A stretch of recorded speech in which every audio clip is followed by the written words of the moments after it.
Garamadu Tekaya Reti Publusian, Tatra Usida, Pupare Tekaya Reti Publusian, Tatra Usida, Reti Nakule, a dwelling Pupare, Mapa. Eri Tekaya Reti Pudo, Tatra Usida, a dwelling Pupe, Yemma, Tuga Boala, Reti Chausen, Nabari, Alum Pupe, Mapa.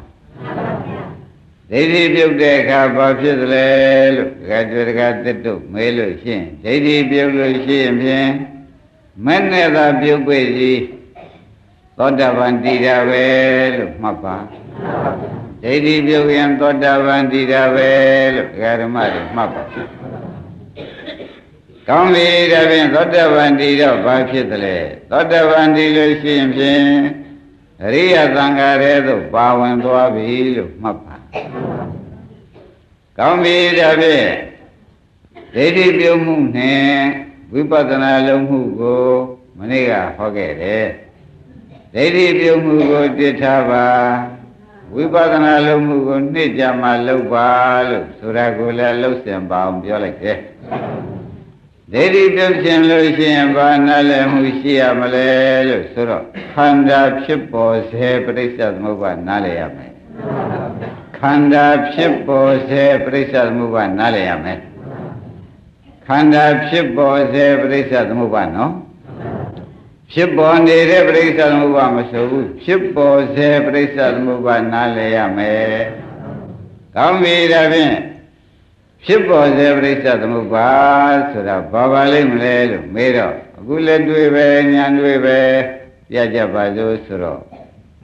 Uyiga Guvatan Garamari Narego Tigam Adam like Pare Garamari Ma Jara Yoshi Nido Jam Jara Yogo to a tigate way when the dead Jara de Namakana Liva Porelu Mapa. That ship was every Salamubalu of Malipa. That Jara de Namakana Liva Boni Lu. Baby Saja Mapa.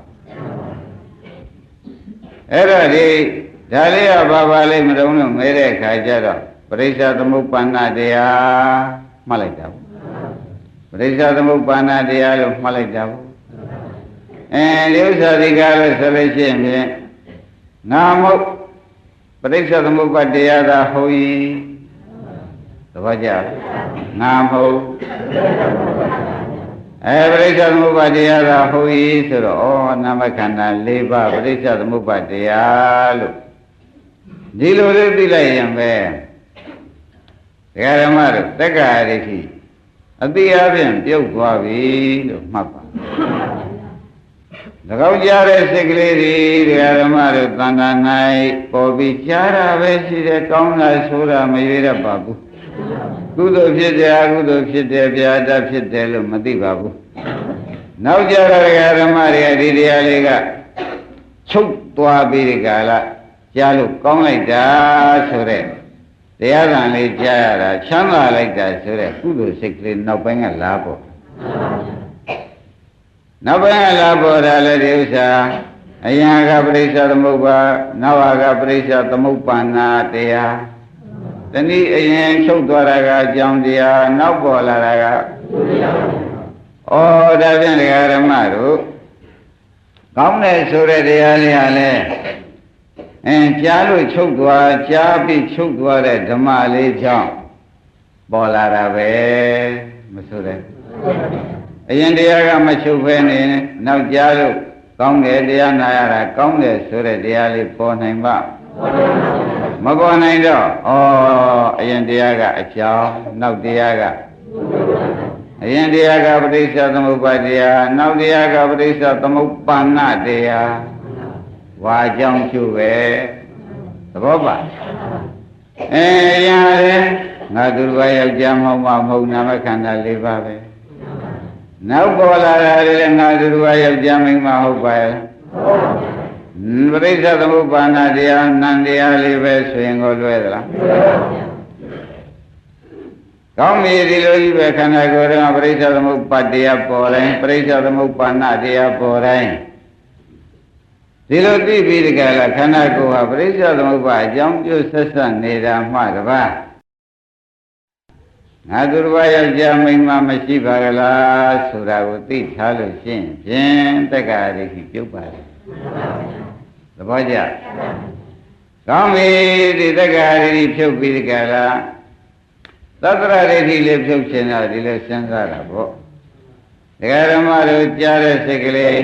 ချုပ်သွားတော့မှခေါင်းကကောင်းတယ်ဆိုတဲ့ဝေဖန်တဲ့ကုသိုလ်စိတ်ကလေးမပေါ်လားကြားတဲ့စိတ်ကလေးကိုဒကာဓမ္မတွေကချုပ်သွားပြီလို့ညာနဲ့သိလိုက်လို့ရှိရင်လေသတ္တရဒိဋ္ဌိမရှိပါဘူး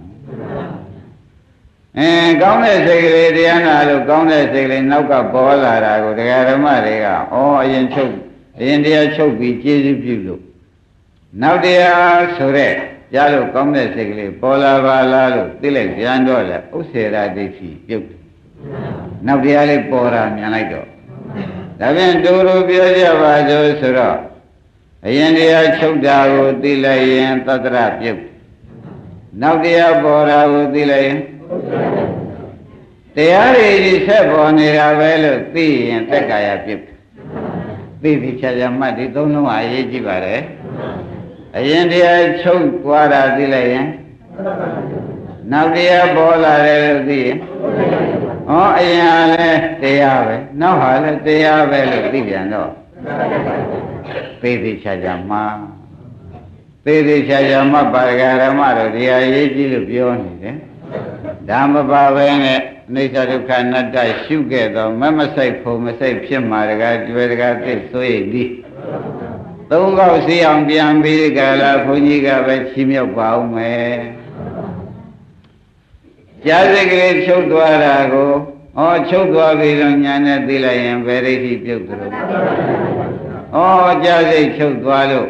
တရားကောင်းတာသိတဲ့စိတ်ကလေးပေါ်လာရင်ဥစ္စေရဒိဋ္ဌိပြုတ်တယ်တဲ့ဘာကြောင့်ကြောင်းချုပ်လို့ကျုပ်ပေါ်တော့ပြတ်သွားတာမှမဟုတ်ခဲဘူးဗျအရင်ကြားတာလဲကြားတဲ့ဓမ္မပဲနောက်ကောင်းတာကောင်းတယ်လို့ပြောတာလဲကြားကောင်းတဲ့ဓမ္မလေး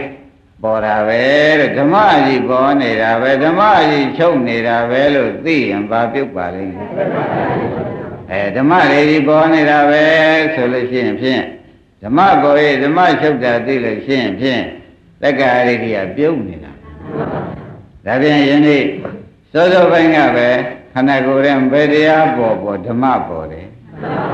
နောက်တစ်ခါပေါ်ပြန်လဲဓမ္မပေါ်တာပဲဆိုတော့ပရိစ္ဆေသမုပ္ပါတရားနဲ့ပရိစ္ဆေသမုပ္ပါဏတရားဒီနှစ်ခုလဲပေါ်နေတာတနည်းမြန်မာလို့ရှင်းရှင်းပြောလိုက်ပါဆိုတော့အကြောင်းပေါ်လိုက်အကြောင်းချုပ်လိုက်ကျိုးပေါ်လိုက်အကျိုးချုပ်လိုက်ဒါပဲရှိတယ်ဒီလိုရှိနေလို့ရှိရင်သာသနာတော်မှာဒါလေးကိုသိရရင်ပဲဝိပဿနာမပွားပဲနဲ့နေုံ600တရားရပါပြီလို့မှတ်ပါဝိပဿနာမပွားပဲနဲ့နေတောင်600တရားတော့ရပြီမြောသမားမြုပ်သမားတော့မဟုတ်တော့ဘူးလို့ဆုံးဖြတ်ချက်ချယမတံဖို့တံသွားပြီလို့ဆိုတာဆုံးဖြတ်ချက်ချပါဒါဖြင့်ဒကာဓမ္မတွေခန္ဓာကိုယ်ထဲမှာစားကျင်တဲ့စိတ်ကလေးပေါ်လာလေဓမ္မပေါ်တာစားကျင်တဲ့စိတ်ကလေးချုပ်သွားပြန်တော့ငါစားကျင်တာငါမစားကျင်ပြန်ဘူးတော့မဟုတ်ပါဘူးဓမ္မပေါ်ရဲ့ဓမ္မချုပ်တာပဲမှတ်လိုက်တာပေါ့ဒီလိုဆိုတော့တက္ကရာဒိဋ္ဌိဒီညာတပရိညာနဲ့ပြုတ်နေသောကြောင့်သာသနာမှာ600တရားဖြစ်တဲ့သုလသောတပန်လို့ဆိုတာတခါများရေးတာဒါပါပဲငါပြုတ်သွားတာလေသုလသောတပန်ဆိုကြတာပါပဲကောင်းပြီလေခန္ဓာကိုယ်မှာဘယ်တရားပေါ်ဝေဒနာပေါ်တယ်ဝေဒနာပေါ်တယ်လို့ဝေဒနာခံစားတာဝေဒနာပေါ်တာပဲမှတ်တာပညာပေါ်တာပဲတိုက်တွန်းတာစေတနာပေါ်တာပဲသိတာစိတ်ပေါ်တာပဲဒီလိုပေါ်တိုင်းသိနေရင်ဘာပြုတ်ပါလိမ့်မလို့တက္ကရာဒိဋ္ဌိပြုတ်တဲ့တကကျွဲရတရားဓမ္မပေါ်တိုင်းသိနေရင်ဘာတော့ တက္ကရာတိပြုတ်နေတော့တသံတရားလုံးဟာဒီဥစ္စာငါလုပ်ပြီးဒီကလာခဲ့ကြသာကျနာငါမှတ်တာငါတိုက်တွန်းလိုက်တာပဲဒီလိုငါသိတာပဲဒီလိုပဲမလာကြဘူးလားအခုတော့ဖြင့်သာကျနာဝေဒနာမှတ်တာသင်ညာတိုက်တွန်းတာစေတနာဓမ္မတွေပေါ့ဗျာသိတာဒီစိတ်ဝိညာဉ်ပေါ့ဗျာအဲ့ဒီကဲတော့ဓမ္မပေါ်တိုင်းဓမ္မပါလားဓမ္မပါလားလို့ဆိုလို့ရှိရင်ဖြင့်တက္ကရာဒိဋ္ဌိကတက္ကကျွယ်တက္ကသစ်ပြုတ်ပေါ်လို့မှတ်ထားတယ်အဲ့ဒီလိုဉာဏ်တွေကအသိဉာဏ်နဲ့ပြုတ်ပြီးကာလမှာညာတပရိဉာဏ်ဆိုတဲ့သိမှုနဲ့ပြုတ်ပြီးဒီကာလညာတကသိပရိညာကပိုင်းခြားနော်သိမှုပိုင်းခြားပြီးဒီကာလမှာတိရဏပရိဉာဏ်ဆိုတဲ့ပွားမှုနဲ့ကျွတ်တော့လွတ်ကြဆိုတော့ယနေ့ဟောရတာဖြစ်တဲ့ယမကမှာဒကာဓမ္မတို့ဝိပဿနာအလုံးမလုံးလို့မဖို့မဆိုင်တာလားတဲ့တက္ကရာနဲ့ဥစ္စေရခံနေလို့လား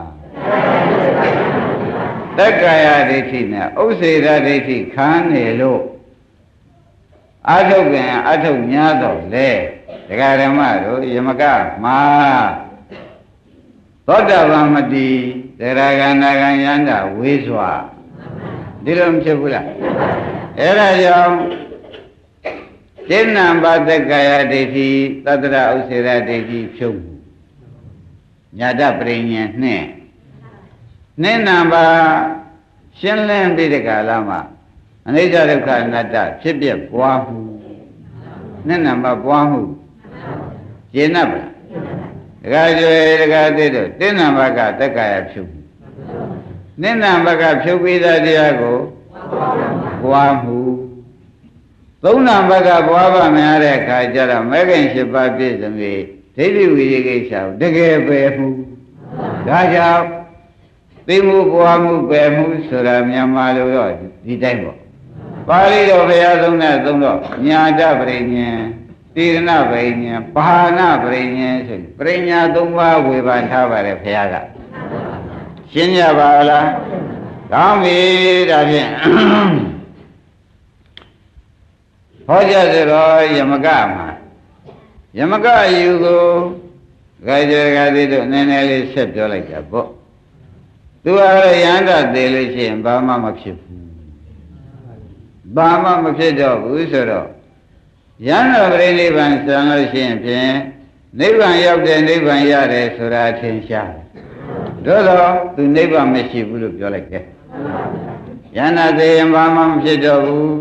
ဘုရားဟောတာသူသိပါရဲ့ဒီယူကြီးကိုမစွန့်သောကြောင့်ရှင်သာရိပုတ္တရာကဒီတိုင်းမြန်မာလိုစကားသမီးပြောပြီးစွန့်ခိုင်းလို့လည်းရမှာမဟုတ်ပါဘူးခန္ဓာ၅ပါးထဲမှာယန္တာအရှာခိုင်းမှပဲတော်တော့မယ်ဆိုပြီးအရှာမခိုင်းဘူးလားဒါနဲ့အဲ့ဒီရှာတဲ့ငါးနည်းလေးယနေ့ထပ်ပြီးဒီကရမှတ်လိုက်ပါဦးဒါနဲ့ရှင်သာရိပုတ္တရာနေကလာပြောတာနဲ့ကောငါသွားချုပ်ပါမယ်ယမကတကယ်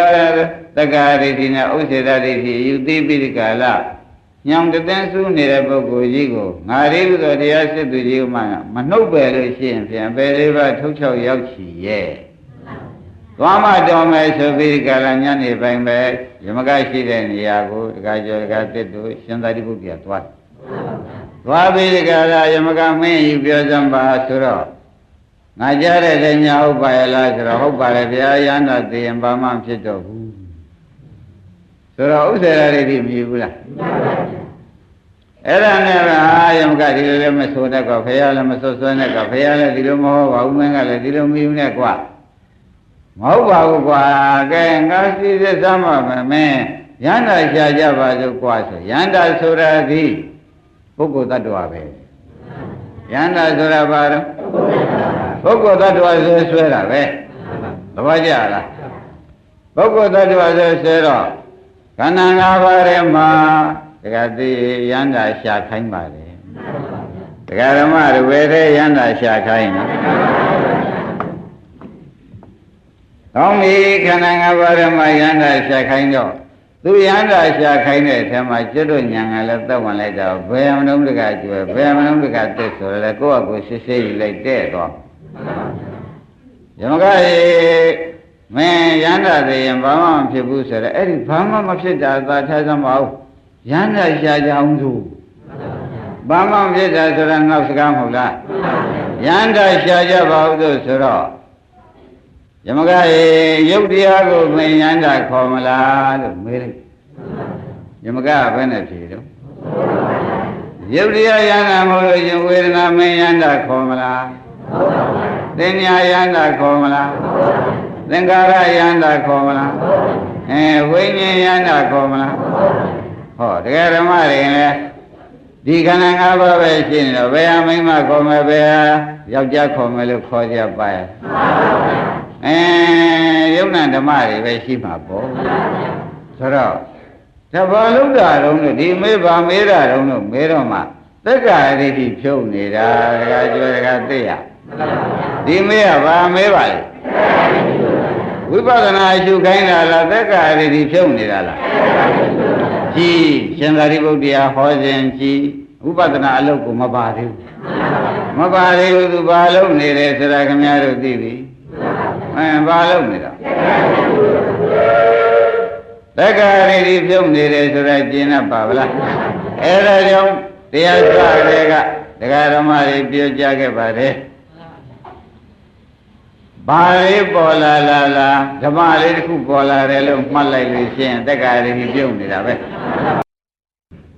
ဒါကြောင့်တရားဓမ္မတွေသံတံ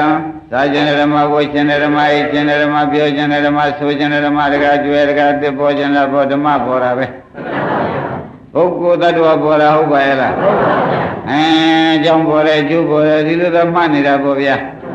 တပါကျိုးနာဆရာဘုန်းကြီးဒီလို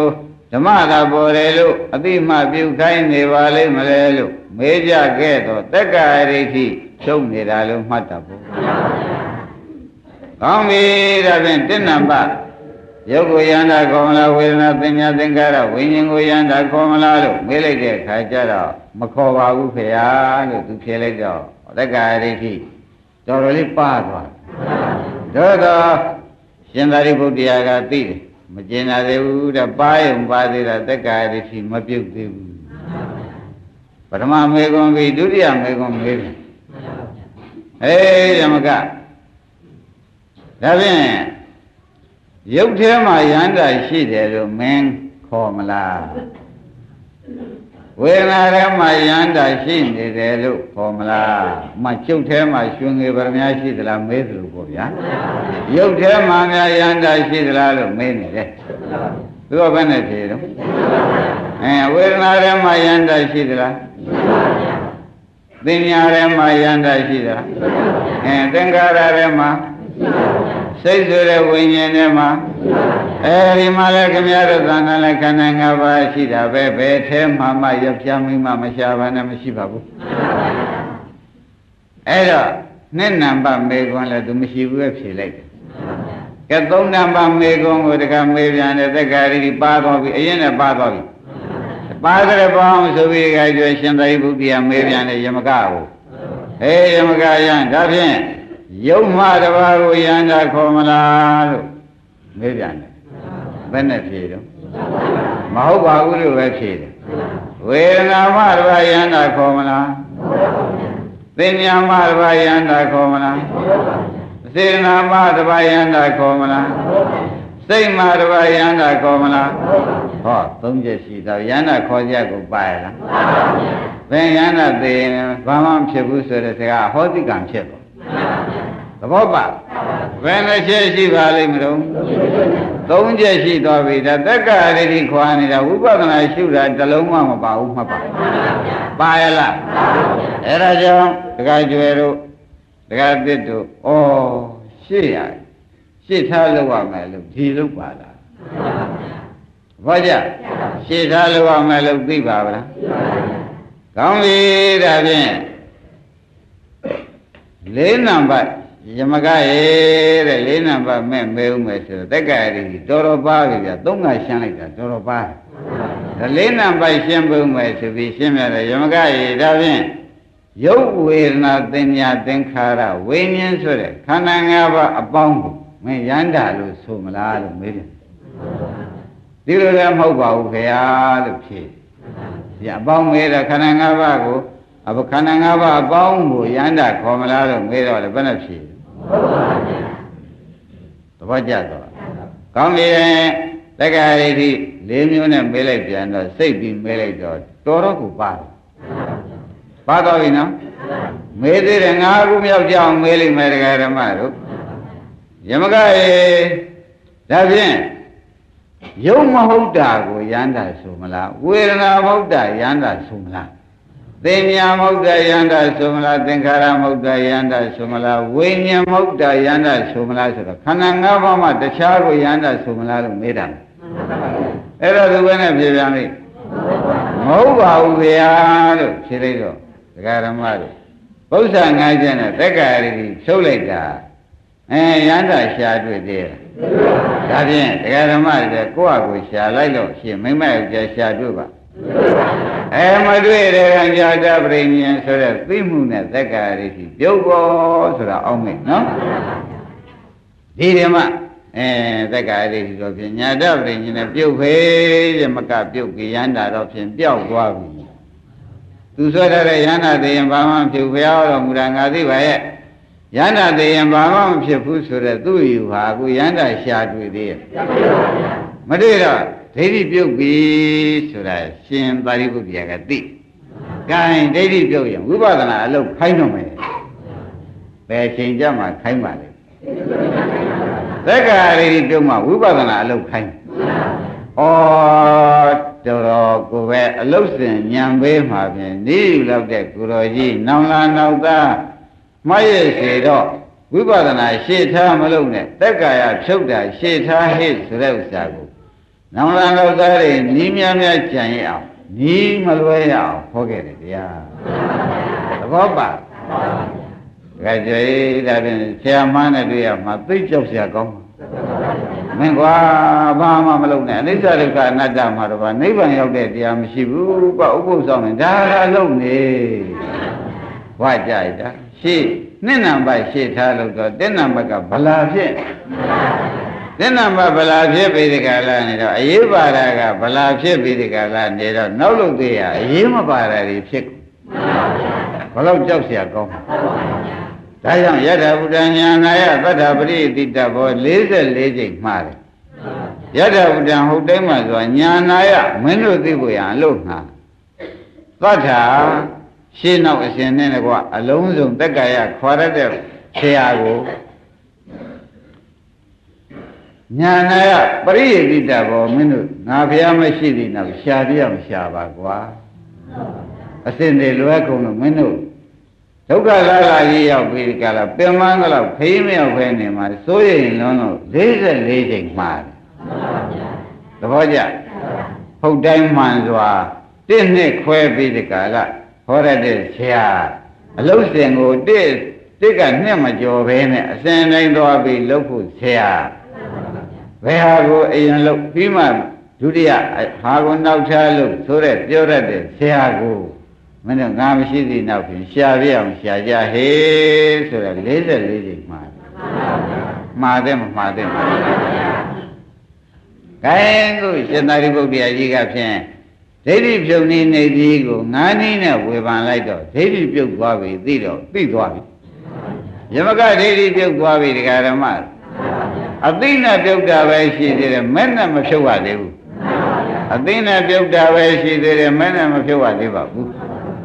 ခိုင်းမဲ့နဲ့ဖြုတ်တော့မယ်ဆိုတော့ဒကာဓမ္မတို့ပထမဝိပဿနာမဲ့နဲ့သူပွားရအောင်ပြီးတော့မှလောကုတ္တရာမဲ့နဲ့ဖြုတ်အောင်တပည့်ကြကောင်းပြီဒါဖြင့်ကဲယမကရာတဲ့မယန္တရှာမတွေ့လို့ရှိရင်ဖြင့်ငါတရားလေးဟောမယ်မင်းသားထောင်စံခန္ဓာကြည့်ပြီးဒီကလာတပည့်ကြခန္ဓာကြည့်ပြီးတရားနာရပါခန္ဓာဘယ်နှပါးရှိတော့အဲ့ဒီ၅ပါးကြည့်ပြီးဒီကလာငါဟောမယ်ဆိုတော့ကဲယုတ်တရားဟာယမကရေယုတ်တရားဟာဖြစ်ပြီးပြတဲ့အနိစ္စလားခိုင်မြဲတဲ့နိစ္စလားလို့မေးလိုက်သူပဲနဲ့ဖြေတယ်အနိစ္စလို့ပဲသူဖြေလိုက်တယ်တကယ်ကျွဲတကယ်ပြည့်ဩငါကသူအနိစ္စလို့ထားလို့အနိစ္စတော့ဖြေတတ်တယ်ဗျဖြေတတ် နငကိုကလှုပ်ပြီးကြလားဖြေပါရဲ့သားနဲ့အခုခါမှာဘယ်နဲ့ကြောင့်သူဒီကဒိဋ္ဌိသက်တောင်ပြေးဝင်ပြီးရဟန္တာမဖြစ်တဲ့ပြင်ဒိဋ္ဌိတောင်သက်ဝင်သွားသေးတာဘာပါလဲမလို့ဆိုတော့ဩရှေးကတက်နံပါတ်ကိုမလုံးမိလို့ဒိဋ္ဌိပြုံးမှုကိုတစ်ထားရမှာမထားမိလို့သဘောပါခိုင်းတာနဲ့ဝေဒနာအိဋ္ဌလားအိဋ္ဌလားလို့မေးလိုက်ပြန်အိဋ္ဌလို့ပဲသူဖြေတယ်ကြည်စမ်းတကားကျွဲတကားတဲ့ငါကလှုပ်ထားလို့ဖြေတတ်တယ်သင်ညာအိဋ္ဌလားအိဋ္ဌလားလို့စေတနာလေးအိဋ္ဌလားအိဋ္ဌလားလို့မေးလိုက်စိတ်ကလေးတွေဘယ်စိတ်ပေါ်လာလားအိဋ္ဌလားအိဋ္ဌလားလို့မေးလိုက်ဒီလိုပဲမေးလိုက်နော်နောက်တစ်ခါဆက်ပြီးဒီကလာခန္ဓာရှိกว่าခန္ဓာရှိဖြေกว่าဆိုတော့ဒါအလုတ်ခိုင်းအဲ့ဒီအနိစ္စဖြစ်တဲ့ဒကာဓမ္မတွေရှုနေတဲ့ဝေဒနာထားပါအောင်တော့စိတ်ထားပါအောင်တော့နော်အဲ့ဒီဝေဒနာလေးဟာအနိစ္စဖြစ်တဲ့တရားအဲ့ဒီအနိစ္စရောက်သွားတဲ့တရားလေးဒုက္ခဆိုမလားဒုက္ခဆိုမလားယမကရေလို့မေးလိုက်ဘယ်နဲ့ဖြေဩဒုက္ခလို့ဖြေတယ်ဆိုတော့သဘောကျအဲ့ဒီအနိစ္စဒုက္ခဖြစ်တဲ့ဝေဒနာလေးကိုမင်းဒီကားလို့ဆိုလို့ချင်းငါကိုငါဥစ္စာလို့ဆိုနိုင်ရလားလို့မေးလိုက်မဆိုနိုင်ဘူးလို့ဖြေလိုက်တော့အနတ္တညာပိုင်းတော့မပိုင်ဘူးလားအဲ့ဒီကဲတော့ပိုင်ပြီးဒီကာလမှာသွားတဲ့အခါမှာဩအနိစ္စဒုက္ခအနတ္တတော့ဖြင့်သူပိုင်သွားပြီဆိုပွားများတဲ့ညာပိုင်သွားပြီဆိုတော့မှယံဂိရှိသမုဒိယဓမ္မသဗ္ဗန္တံဒုက္ခသမိန်တိဝါမေဟောမေတ္တနာမှာပေါ်သေးရဒုက္ခသစ္စာကြီးလို့ရှုလိုက်စမ်းဟေ့ခိုင်းလိုက်ဒုက္ခနာပေါ်သေးပါကြီးရှုခိုင်းလိုက်နှုတ်ဟုတ်ကောမဟုတ်ဘူးလားဖြစ်တာလဲဒုက္ခပဲပြက်တာလဲဒုက္ခပဲဖြစ်တာလဲပြက်တာလဲဒုက္ခခန္ဓာသာဆိုဒုက္ခခန္ဓာသာဒုက္ခအစုရှိဒါကြောင့်ခမရဒုက္ခနာကိုယ်ထဲမှာသမုဒိယလိုချင်တဲ့အခါသမုဒိယသစ္စာဖြစ်တယ်။ကြံတဲ့အချိန်မှာဒုက္ခသစ္စာနဲ့နေတယ်လို့ဘာပဲဖြစ်ဖြစ်မှလား။လိုချင်တဲ့အခါသမုဒိယသစ္စာလေးတစ်ချိန်ပေါ်တယ်။ကြံတဲ့အချိန်ဘာနဲ့နေတော့မေးဒုက္ခသစ္စာနဲ့နေရတော့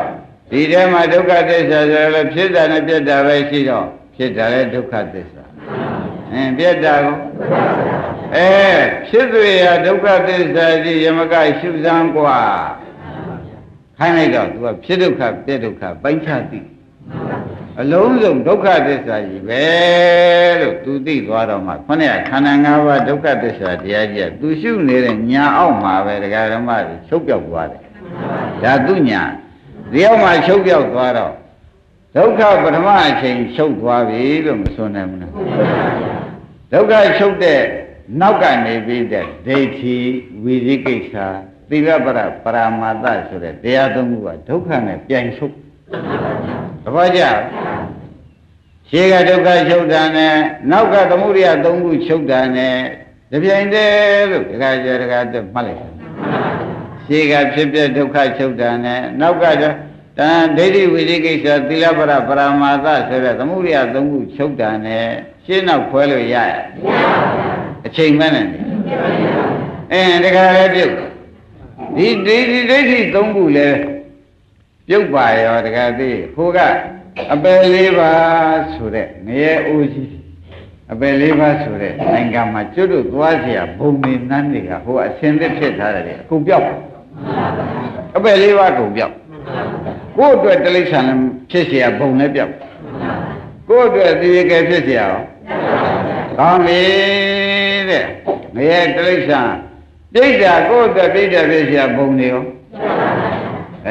ကိုယ့်အတွက်ငရဲတွေရောဟောဒီအကြောင်းပြောက်ဒီအကျိုးပြောက်သဘောကျဒီဒိဋ္ဌိဝိသိကိစ္စသီလပရပရမာသဆိုတဲ့သမုဒိယသုံးခုပေါ့ဗျာသူတို့သုံးခုကဒီမဲ့လဲလာပါရောဒီမဲ့ခင်၈ပါးလဲလာပါရောသူတို့သုံးခုကမချုပ်ဘူးလေသူတို့သုံးခုချုပ်တော့အပယ်လေးပါးကချုပ်ရတယ်ဆိုတာသဘောကျဒါပထမနိဗ္ဗာန်ရတာဘယ်လိုဆိုကြပထမနိဗ္ဗာန်ရပြီဆိုတော့ယမကမှာ ယဂိတိသမုဒိယဓမ္မသဗ္ဗံတံဒုက္ခဖြစ်တာဟူတွေ့ဟာပြက်တာပြက်ဒုက္ခမှာလမ်းဆုံးတာပဲကွဖြစ်ကြတဲ့ကဖြစ်ဒုက္ခမှုအပြက်ဒုက္ခနဲ့ကျုံရှာတာလို့နောက်ဆုံးပိတ်ရှင်သာရိပုတ္တရာဏိကုံးချုပ်လိုက်တော့ယမကသောတာပန်တည်တယ်သဘောကျဒါဖြင့်ဓမ္မယမကသောတာပန်တည်တာဒီတိဏ္ဏဘရှင်သာရိပုတ္တရာဘာဟောသလဲအဖြုတ်ဟောပြီးတော့မှဝိပဿနာအလုပ်ဟောပြီးတော့မှသစ္စာဟောသဘောကျဟောစဉ်သုံးခုကိုလည်းမှတ်လိုက်စမ်းပါဦးတိဏ္ဏဘဘာဟောတယ်တက္ကရာဒိဋ္ဌိဖြုတ်ဖို့ပဲအရေးကြီးဟောနိဏ္ဏဘဘာဟောလိုက်ပါဥပဒနာကိုတခါရအနိစ္စဒုက္ခအနတ္တဖြစ်ပြရှုခိုင်းသုံးတန်ဘဘာဟောလိုက်တော့သစ္စာဒုက္ခသစ္စာပိုင်းခြားဖို့ဟောလိုက်သဘောကျအဲ့ဒီပိုင်းခြားပြီးတဲ့တပြိုင်တည်းတည်းအပေကြစေတတ်တဲ့ဒိဋ္ဌိဝိသိကိစ္စသီလပရပရမာသချုပ်ရင်ကြောင့်အပေလေးပါးဒီဟူသောတရားတွေကောဒါပြန်မဲ့သေးတရားဓမ္မတို့ဒုက္ခကိုပိုင်းခြားရတဲ့ဒီမဲ့ဖက်သမုဒိယကိုပယ်တော့အပေနိရောဓတဲ့အပေတွေချုပ်သွားတဲ့နိရောဓကိုခမညာတို့အပေချုပ်တဲ့နိရောဓကြီးကိုကိုယ်ပိုင်ရလိုက်တာရောဒီမဲ့ပဲမဲ့လေးကိစ္စတည်းနဲ့လို့ရှင်းမလားခိုင်းဒါဖြင့်ရှေ့ပိုင်းမှာလည်းနိရောဓသစ္စာရှိတာပါပဲ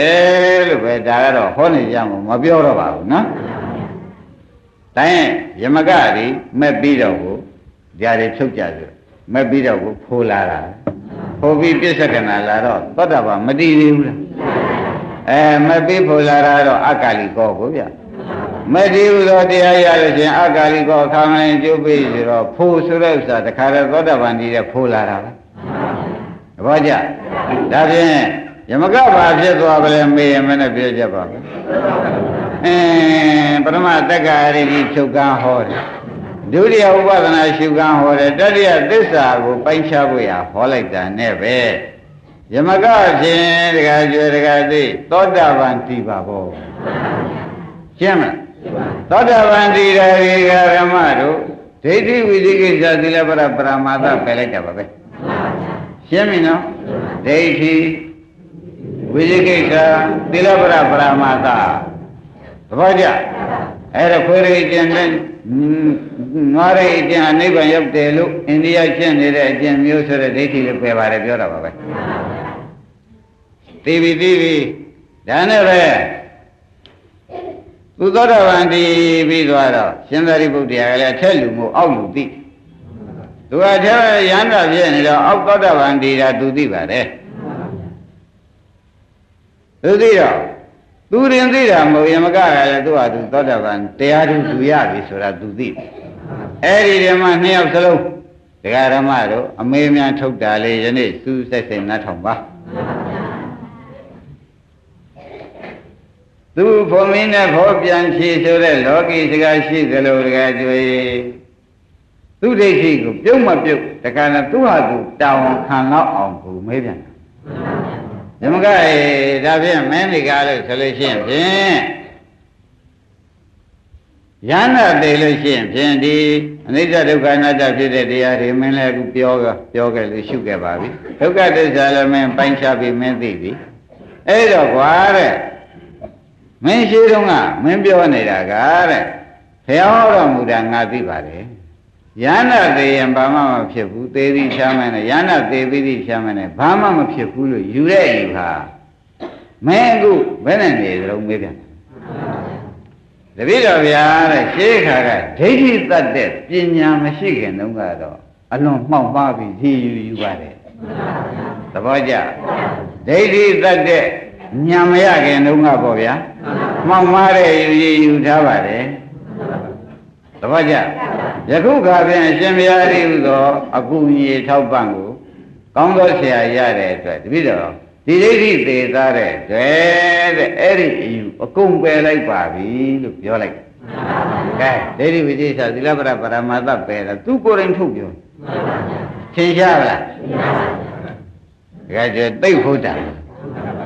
ဒီယူသူမရှိပါဘူးတဲ့အရင်တော့ကမသိခင်အဝိဇ္ဇာများတော့က ဒိဋ္ဌိများတော့ကသူဖြစ်နေတဲ့အယူပါအခုဒီအယူတပိတော့လုံးဝမယူတော့ပါဘူးလို့သူကိုယ်တိုင်ပဲတောင်းဝန်ခံလိုက်ဒါနဲ့ပဲဒကာဓမ္မတို့ဒိဋ္ဌိဝိသေကိစ္စသီလပရပရမတ္တဆိုတဲ့တရားမဲ့ရတဲ့ပုဂ္ဂိုလ်စွန့်တယ်ဆိုတာယမကတာဝန်ခန္ဓာနဲ့လေကျွတ်တို့ကိုးစားလောက်ယုံကြည်လောက်တဲ့အဓိပ္ပာယ်ရှင်းသွားမရှင်းသေးဘူးလားရှင်းသွားပြီတဲ့ဒါရှင်းရုံနဲ့ရှင်သာရိပုတ္တရာတကယ်ပြောတကယ်ပြမကျေနပ်သေးဘူးနော်။ခိုင်းကွာတဲ့မင်းအမင်းလည်းခုသောတာပန်ဖြစ်ပြီတရားသူရပြီဆိုတော့မင်းကလည်းပြောပါပြီ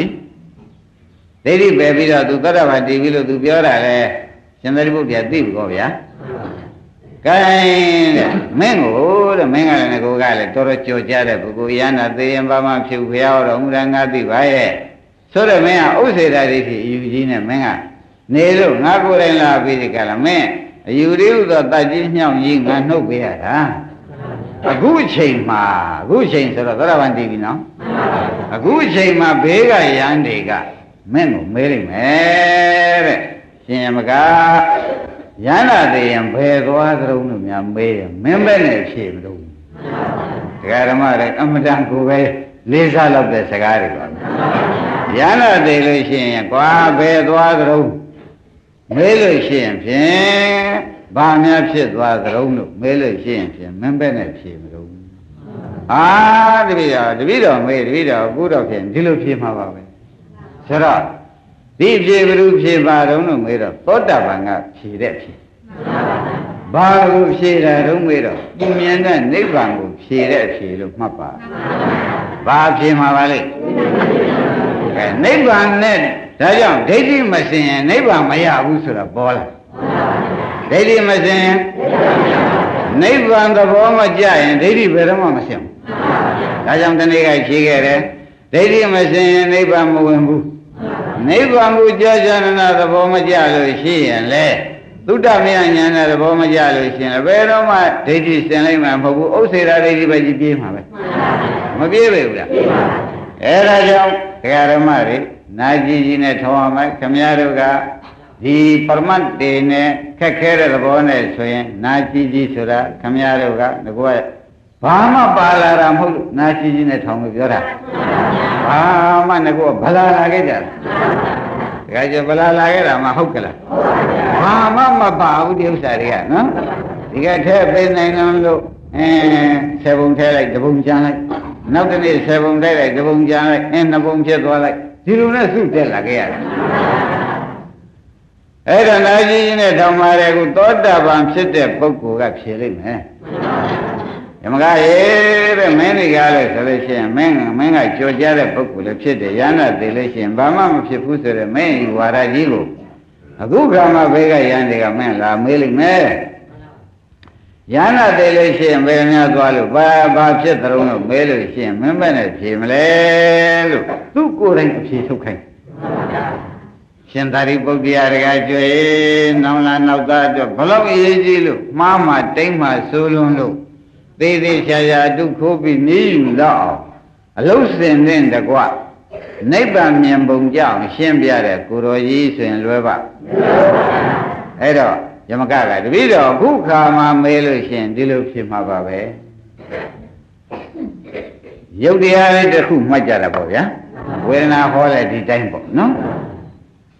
တပည့်တော်မေးလို့ရှင်ဖြင့်ရဟန္တာတွေဘယ်သွားတော့လို့ဘယ်လိုဖြစ်ကြတော့လို့တပည့်တော်မဲလို့ရှင်တပည့်တော်ဟာတဲ့ရုပ်တရားလေးပေါ်လာရုပ်တရားလို့သိတာပဲ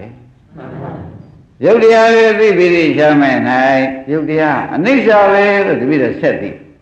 ပရမရုပ်တရားပေါ်တယ်လို့သိတယ်နောက်ပဲလို့သိတယ်အဲ့ဒီအနိစ္စဖြစ်တဲ့တရားဒုက္ခပဲလို့တပည့်တော်ဆက်သိတယ်နဲ့သုံးချက်ရှိသွားပြီရုပ်တရားလေးပေါ်လာရုပ်တရားလို့သိတယ်၎င်းရုပ်တရားကိုလည်းကြည့်လိုက်ဆက်ကြည့်လိုက်တော့အနိစ္စလို့သိတယ်၎င်းတရားကိုပဲဒုက္ခလို့ပဲဆက်သိသဘောကျရုပ်တရားကိုဘယ်လိုသိတော့ရုပ်တရားလို့သိပြီးနောက်ဘယ်လိုသိပြန်နောက်အနိစ္စဖြစ်တဲ့တရားဘယ်လိုဆက်သိပြန်အဲ့ဒီဒုက္ခဖြစ်တဲ့တရားဟာကုန်သွားပြီဆုံးသွားပြီလို့ယန္နာသေးတာဒုက္ခကုန်ပြီဒုက္ခဆုံးတာလို့တပည့်တော်ဖြေမှာပဲ သဘောကျယန္တာသေးတာပါလေလုံးဒုက္ခကုံဒုက္ခဆုံးတာကိုဆိုတာပါဆိုတော့ဩနိဗ္ဗာန်ဆိုတာမရှိတာမဟုတ်ဘူးဒုက္ခကုံရဲ့ဒုက္ခဆုံးတဲ့နေရာကိုနိဗ္ဗာန်ဆိုတာသဘောကျလားဒါသူသမင်များလူကဖြေတာလားသောတာပန်အမြင်နဲ့ဖြေတာလားဒါဖြင့်နိဗ္ဗာန်ဟာရှိသလားမရှိဘူးလားလို့တကားကျွဲတို့တကားတစ်တို့မဲလို့ရှင်းဖြင့်ဒုက္ခကမရှိတာဖရာဒုက္ခကုန်သွားတာဒုက္ခတာရှိပါတယ်ဖရာဒါတိလင်းဖြေရသဘောကျလားဒုက္ခတော့ဖြင့်ဒုက္ခကုန်ဆုံးသွားတော့ဘာတွေကြမ်းနေဒုက္ခနိဗ္ဗာန်တော့ရှိတယ်လို့သိသိချာချာမှတ်လိုက်တာပေါ့ဒါဖြင့်နိဗ္ဗာန်ဆိုတာဘာတုံးလို့မဲလို့ရှင်းဖြင့်ခန္ဓာ၅ပါးအနိစ္စတရား၎င်းနဲ့ခန္ဓာ၅ပါးခန္ဓာ၅ပါးတရားခန္ဓာ၅ပါးတရားကိုဆက်ကြည့်အနိစ္စတရားအနိစ္စတရားကိုဆက်ကြည့်လိုက်ပြန်တော့ဒုက္ခတရားတွေဟာဆုံးသွားတာဟာယန္တာသေးတာပဲတပည့်ကြဒုက္ခတရားဆုံးသွားတာဒါဖြင့်ဒုက္ခဆုံးတာယန္တာတို့ဤရောက်ရနိဗ္ဗာန်တပည့်ကြဒုက္ခဆုံးရပါပါလိမ့်ယန္တာတွေရောက်ရနိဗ္ဗာန်ဆိုတော့နိဗ္ဗာန်ဆိုတာဒုက္ခကဆုံးသွားတာဒကာရမတို့ဒုက္ခရှိတယ်ဆိုတာသဘောကျဒါကြောင့်ရှင်သာရိပုတ္တရာကပဲအခုကတန်ရုပ်ဟောတာအခုနောက်ပြောမှလေးတူတူလေးကအင်္ဂုတ္တမှာလာအင်္ဂုတ္တမှာလာတဲ့ဒါလေးကိုထောက်ခံချက်ပေးခြင်းလို့ဈာသွန်းလိုက်တယ်တကယ်ကျဈာသွန်းလိုက်တယ်နော်ရှင်သာရိပုတ္တရာကိုပရိပုံနာတွေကမေးတယ်ရှင်သာရိပုတ္တရာရှင်ဘုရားကလည်းညာညာမှာကျင်ငါအောက်သူတယောက်သာရှိတယ်လို့ပြောတယ်အဲ့ဒါတပည့်တော်ကလည်းပညာရှိတွေဖြစ်တယ်ရှင်ဘုရားဒုက္ခနဲ့ဒုက္ခရှင်းရှင်းလင်းလင်းတူတူနဲ့မအောင်ပြောစမ်းပါအဲ့ဒီလိုမေးလိုက်တဲ့အခါမှာရှင်သာရိပုတ္တရာကနောင်တပံဖြစ်ရရင်ဒုက္ခกว่าနောင်တပံမဖြစ်ရရင်ဒုက္ခกว่าသဘောကျဒီမှာရဓမ္မတို့ဒီခန္ဓာ၅ပါးဒုက္ခသစ္စာတရားမဟုတ်လားနောင်တပံမဖြစ်ရင်ဘာဆိုကြမလဲအဲ့ဒါနိဗ္ဗာန်ပဲခန္ဓာတော့မရှိဘူးခန္ဓာရှိရင်ဒုက္ခသစ္စာရှိတယ်ဒါဖြင့်ဒုက္ခသစ္စာခန္ဓာမရှိသဘောကျဒုက္ခဓမ္မသက်သက်ရှိသဘောကျဒုက္ခသစ္စာခန္ဓာတော့ဒုက္ခဓမ္မသက်သက်တော့ဒါရင်နိဗ္ဗာန်ကြီးအဋ္ဌိဘိက္ခွေလို့ဥဒ္ဒံပါဠိတွေကတခါကိုချိုက်နိဗ္ဗာန်သိချာရှိတယ်ကွာသဘောကျကောင်းပြီဒါရင်ဘုန်းကြီးတို့ဓမ္မတွေရှင်ယမကဖြေတာကလည်းကြောင်းဒုက္ခနောင်တပံမဖြစ်တာဒုက္ခလို့ရှင်သာရိပုတ္တရာကအင်္ဂုတ္တမှာထောက်ခံလိုက်တာကလည်းကြောင်းသောတာပန်မြင်နဲ့လေဒုက္ခချုပ်ဆုံးတာနိဗ္ဗာန်လို့ဖြေထားပြန်တာကလည်းအမှန်ဖြစ်နေပြန်တော့အမတန်တရားကြပါလားနိဗ္ဗာန်ဆိုတာဒုက္ခမရှိတာတက်တက်ပါလားချမ်းသာတက်တက်ဒုက္ခမဖက်တာဆိုတာပါလားသဘောကျအဲ့ဒီတော့ခမည်းတော်ဝိပဿနာယောဂီပုဂ္ဂိုလ်တို့ဆရာဘုန်းကြီးကနှီးပလိုက်ပါတယ်ခမည်းတော်နှီးပလိုက်ပါတယ်ခမည်းတော်မှာဖြစ်တဲ့ကလေးကြည့်ခိုင်းနေတာဒုက္ခကြည့်ခိုင်းနေတာမှတ်ပါဖြစ်တာကြည့်ခိုင်းနေတာဘာကြည့်ခိုင်းအဲ့ဒီဒုက္ခကိုမုန်းအောင်လိုက်ဆုံးအောင်လိုက်လို့သင်မထားလားဆုံးလို့ရှိရင်ဖြင့်ဒုက္ခဆုံးတာနိဗ္ဗာန်တပည့်ကြဒုက္ခဆုံးတာနိဗ္ဗာန်ကောင်းကောင်းရှင်းမလားကောင်းပြီဒုက္ခဆုံးတော့ဘာဆုံးတာတော့လို့မဲတဲ့အခါကျတော့ခမည်းတော်ပြိဿသမုပ္ပါကြီးဒုက္ခခန္ဓာသနိရောဓဟောတိဟောပြိဿသမုပ္ပါလည်းဝင်ထောက်ခံဒုက္ခခန္ဓာသဒုက္ခအစုကြီးနိရောဓချုပ်ခြင်းသည်ဟောတိနိဗ္ဗာန်ဖြစ်ဒုက္ခခမည်းတော်ကရောတာနေတာဒါနိဗ္ဗာန်ဆိုတာလည်းဘယ်သူမှမပြောဘူးအခုတော့သိကြလားဒုက္ခခန္ဓာကဒုက္ခအစုကြီးနိရောဓချုပ်ခြင်းသည်ဟောတိနိဗ္ဗာန်ဖြစ်ဒုက္ခတွေချုပ်တာဘာခေါ်လဲပရိစ္ဆေဟောပါဠိတော်လည်းဒီတိုင်းမပါလားရှင်သာရိပုတ္တရာကလည်းနောက်ထပ်မဖြစ်တာပါတဲ့ခင်ဗျားတို့ရှုတဲ့အခါမှာလည်းနောက်ထပ်မဖြစ်ပါဘူးအဖြစ်ပြည့်ဖြင့်တွေ့ပါဘူးဘုရားရှင်နိဗ္ဗာန်ရှင်းမလားတ သေးသေးချာချာဟောတို့နိဗ္ဗာန်မှာရောက်ကလားမရောက်ဘူးလားဆိုတာကိုယ့်ဟာကိုယ်ဆုံးဖြတ်ချက်ချနိုင်အောင်ဒကာဓမ္မတို့ခေါင်းကဖြစ်ပြဒုက္ခဖြစ်ပြဒုက္ခသစ္စာအဲ့ဒီဒုက္ခသစ္စာကြီးမတွေ့ပါဘူးဆိုတဲ့ဒုက္ခချုပ်လို့ပေါ့ဒုက္ခချုပ်တာပါခေါ်ကြအဲ့ဒါရှင်မဂ္ဂကဖြစ်လိုက်တာလေကျင်တရားအနိစ္စတရားထိုတရားဒုက္ခပါပဲအဲ့ဒီဒုက္ခမရှိဘူးကုံသွားတာကိုယန္နာသေးတယ်ဒုက္ခကုံတာလို့တပည့်တော်ဖြေပါတယ်လို့ဆိုတဲ့ကသိချဘူးလားဒါနိဗ္ဗာန်ပဲလို့သိချထောက်ခံရပေးတော့တယ်ဒကာကျွန်းနေရကြကောင်းပြီဒါဖြင့်နိဗ္ဗာန်ဆိုတာဘာတုံးလို့မေးလို့ရှိရင်ဖြင့်အကျင့်တရားအကျင့်ခန္ဓာကိုယ်ကြီးအနိစ္စတရားထိုတရားကိုဆက်ကြည့်ရင်ဘာတွေတွေ့မလဲအဲ့ဒါတွေကြည်မှတ်တယ်နဲ့ဒုက္ခပိုင်းခြားလိုက်တယ်နဲ့ဆုံးသွားလို့ရှိရင်ဘာခေါ်ကြဒါဖြင့်ယန္တသေးတာဘာပါလိမ့်မလို့ဒုက္ခဆုံးတာဘုရားပရိနိဗ္ဗာန်စံတော်ဒုက္ခဆုံးတာပဲသဘောကျဘုရားပရိနိဗ္ဗာန်စံတော်ဒါဖြင့်ပဋိစ္စသမုပ္ပါပါဠိတော်ရိုးကြည့်လိုက်စမ်းနိရောဓပါဠိတော်မှာနော်ဧဝမေတ္တကေဝလတဒုက္ခခန္ဓာသပါတဲ့နိရောဓဒုက္ခဆိုပြီးချုပ်ပြီလို့ပြောပဲဒုက္ခခန္ဓာသဒုက္ခဆိုနိရောဓချုပ်ခြင်းသည်ဟောတိနိဗ္ဗာန်ဖြစ်၏ဒုက္ခချုပ်သွားတာဘာခေါ်ကြဩနိဗ္ဗာန်ဆိုတာဒုက္ခချုပ်တာကိုဆိုတာကိုဘာမှမရှိတာဆိုတာမဟုတ်ပါလားရှင်းမလားနိဗ္ဗာန်ဆိုတာဘာမှမရှိတာလားဒုက္ခချုပ်တာလားဒါဖြင့်ဘုန်းကြီးတို့ဒကာဓမ္မတွေရှုပါခန္ဓာကိုယ်ထဲမှာပရမဖြစ်ဖြစ်ဒုက္ခမယံရှိနောက်ဖြစ်ဖြစ်ဒုက္ခကိုမောအောင်ရှိနောက်ကျတော့ဖြစ်ဖြစ်ဒုက္ခဆုံးအောင်ရှိဆိုတော့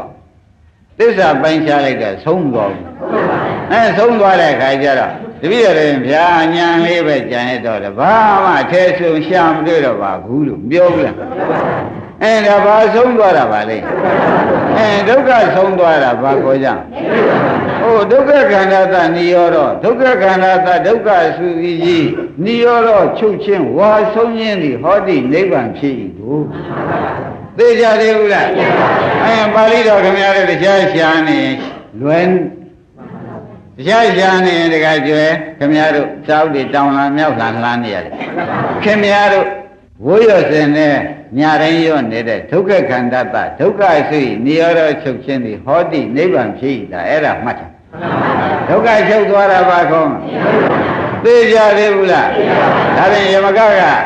သူဟာတဲ့ယန္တာသေးတယ်ဆိုတာတခြားမဟုတ်ပါဘူးမင်းပဲယန္တာသေးတာဘယ်သွားတော့လို့တပါးသောယန္တိကမေးရင်မင်းပဲနဲ့ဖြေမလို့ဆိုတော့အကျဉ်းယူပခန္ဓာတရားခန္ဓာ၅ပါးအနိစ္စတရားခန္ဓာ၅ပါးခန္ဓာ၅ပါးတရား၎င်းတရားဒီရှုလိုက်တဲ့အခါအနိစ္စတရား၎င်းအနိစ္စတရားဒီကားလို့ဆိုရင်ဒုက္ခတရားအဲ့ဒီဒုက္ခတရားချုပ်တယ်ကင်းတယ်လို့တပည့်တော်ဖြေမှာပဲယန္တာသေးလို့ရှင်ဘယ်သွားတယ်ဘာမှမဖြစ်ဘူးလို့မဖြေဘူးဒုက္ခတရားကင်းသွားပြီချုပ်သွားပြီလို့ဒါပဲတပည့်တော်ဖြေမှာအဲ့ဒီကမှရှင်သာရိပုတ္တရာသာဓုသာဓုကွာမင်းခုမှပဲနေရာကြပြီတော့ဟေးငကိုယ်တုန်းကတော့သူနဲ့ပဲတိုင်းပြည်ပြည့်ရတော့မလို့ဖြစ်သဘောပါဒါနဲ့ရှင်သာရိပုတ္တရာကလည်းဘုရားလိုပဲအမှန်ကရုဏာကြီးတဲ့ပုဂ္ဂိုလ်ဖြစ်နေတော့သောတာပန်တော်ငါလူတည်ပဲသိသိချာချာတည်သွားပြီဆိုတာအထက်လူကအောက်လူသိတယ်ကိုဗျာသူကလည်းသူ့ဟာသူသိတယ်တပည့်တော်တရားသူကြီးအရှင်ဘုရားငကိုယ်တုန်းကယန္နာသိရင်ဘယ်သွားရင်ဘာမှမဖြစ်ဘူးဆိုတာတပည့်တော်မောဟဝိဇ္ဇာထူတော့ကမသိခဲ့တာဘာလို့ခေါင်းကလည်းတခါမဖြေခဲ့ဘူးလားဖြေခဲ့တယ်အခုတော့ပြန်ရှင်ဘုရားကြီးဟူသောပုဂ္ဂိုလ်ကြီးမှီဝဲရတဲ့အတွက်တရားဓုဆိုတဲ့သောတပတ္တိမရတဲ့တွေ့တဲ့တပည့်တော်ဒီကားလို့ရှင်ဖြင့်အယူမှန်ပါပြီလို့ဆိုတော့ဒိဋ္ဌိကွာပါပြီပြောတာသဘောကျဒါရင်ရှင်းသွားပြီတခါတွေ့တခါတွေ့မရှင်းသေးဘူးရှင်းသွားမယ်ရှင်သာရိပုတ္တရာကသောတပန်ဆိုရလဲကျင်ကြီး၄ဘုံဘုံတစ်ဘုံသာရေးဆေးရသေးသဂရကနာဂယနာကကြံသေးတယ်တစ်ဘုံလေးရေးဆေးပေးရတာဆေးတဲ့ပုဂ္ဂိုလ်ကကျင်납ပါသူကအကုန်ပြောင်းစေခြင်းလေဗျအကုန်ပြောင်းစေခြင်းလားတစ်ဘုံလေးရေးဆေးထားတော့သူကျင်납က ဒါဖြင့်သုံးပုံပါငါဆေးမယ်ဆိုတဲ့စိတ်ကရှင်သာရိပုတ္တရာသဏ္ဍာန်ပေါ်လာပြန်သရဂါနာဂံယန္တာတီအောင်မဲ့ငါနီးပြအောင်မဲ့ဟောမဲ့ဆိုတဲ့စိတ်ပေါ်လာတယ်သဘောကျဘလောက်ကရုဏာကြီးတယ်ဆိုတာသဘောကျနိုင်ရရှိပြီဒကာဓမ္မတို့နဲ့ပြမသရဂါနာဂံယန္တာတီပုံသူဟောလိုက်မယ်ကဲယနေ့ဒီရင်တော်ကြစို့